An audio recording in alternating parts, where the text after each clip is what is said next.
अरे भाग्यवान, मेरे जूते कहाँ रखे हैं? मुझे बाहर जाने में देर हो रही है।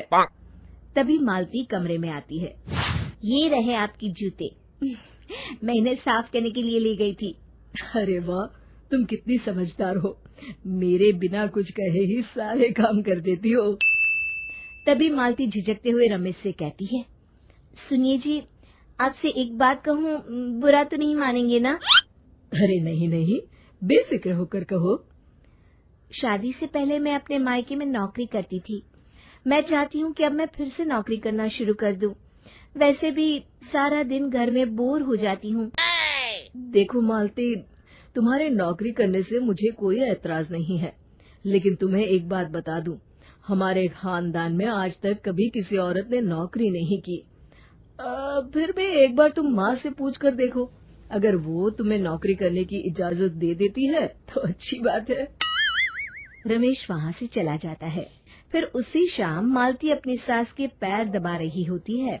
तभी उसकी सास मालती से कहती है, अरे क्या बात है बहू, आज तो ठीक तरह से मेरे पैर नहीं दबा रही। किसी ख्याल में खोई पड़ी है क्या?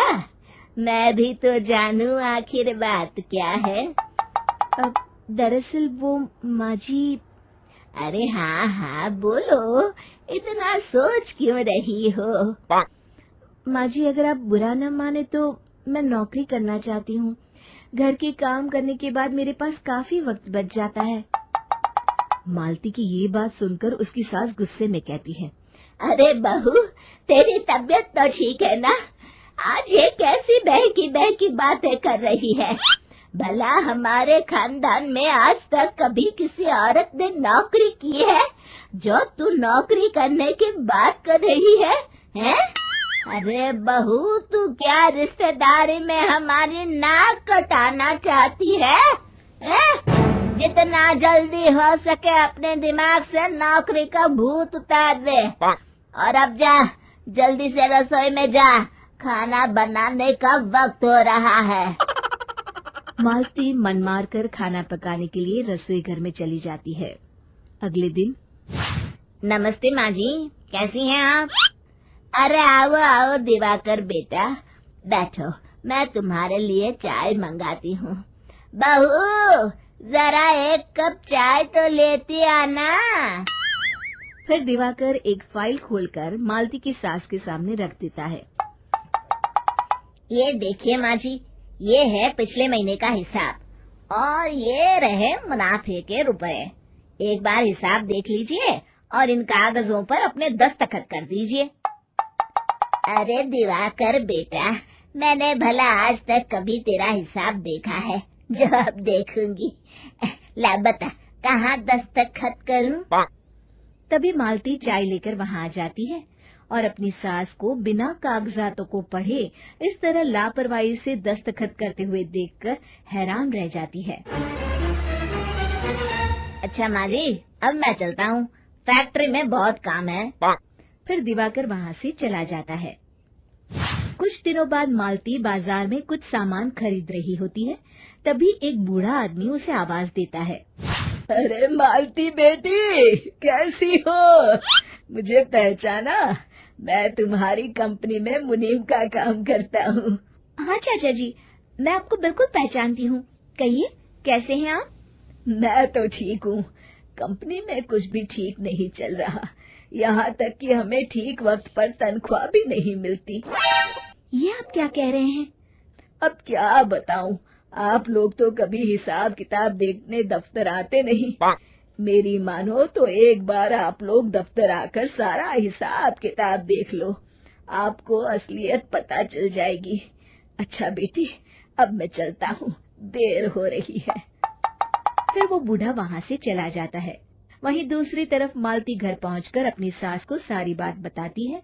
तभी वहाँ रमेश भी आ जाता है, लेकिन मालती की सास मालती की किसी भी बात पर विश्वास नहीं करती। तभी रमेश कहता है, अरे माँ, बिना आग के कभी धुआं नहीं उठता। जब मालती इतना कह रही है तो हमें एक बार दफ्तर चलकर देख लेना चाहिए। वैसे भी हम लोग काफी दिन से अपने दफ्तर नहीं गए हैं। इस तरह किसी एक आदमी के भरोसे काम छोड़ना मुझे भी ठीक नहीं लगता।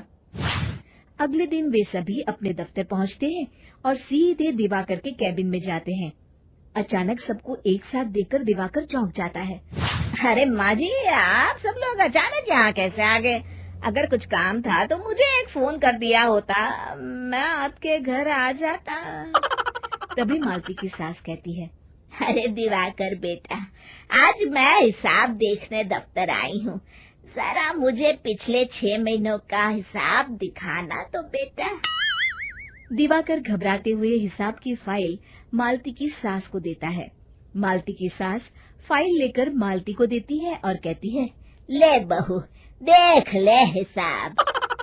मालती फाइल को बड़े गौर से देखती है और अगले ही पल उसे सारी गड़बड़ी समझ में आ जाती है।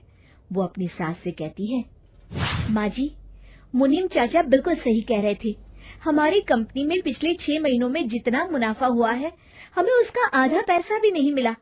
यूँ समझ लीजिए कि 1 रुपये में सिर्फ चवन्नी ही हमारे हाथों में आई है। मालती की बातें सुनकर मालती की सास गुस्से से दिवाकर को पूछती है, क्यों दिवाकर, मेरी बहू जो कह रही है वो सच है? दिवाकर समझ जाता है आज उसका भांडा फूट चुका है। वो गिड़गिड़ाते हुए कहता है, मुझे माफ कर दीजिए माँ जी, मैं पैसों के लालच में अंधा हो गया था। अरे वाह दिवाकर, तू तो एक नंबर का चोर निकला। इतने दिनों से मैं तुझ पर आंख बंद करके भरोसा करती रही और तू मुझे ही चुना लगाता रहा। अभी के अभी निकल यहाँ से और दोबारा अपनी शक्ल मत दिखाना। दिवाकर वहाँ से भाग जाता है। मालती की सास मालती को शाबाशी देते हुए कहती है, बहू, आज मैं समझ गई कि पढ़ाई लिखाई हमारी जिंदगी में कितनी जरूरी है। मैं बहुत किस्मत वाली हूँ जो मुझे तुझ जैसी बहू मिली है। शिक्षा, पढ़ाई लिखाई का इस्तेमाल सही जगह करके हम दुनिया में बहुत कुछ बदल सकते हैं।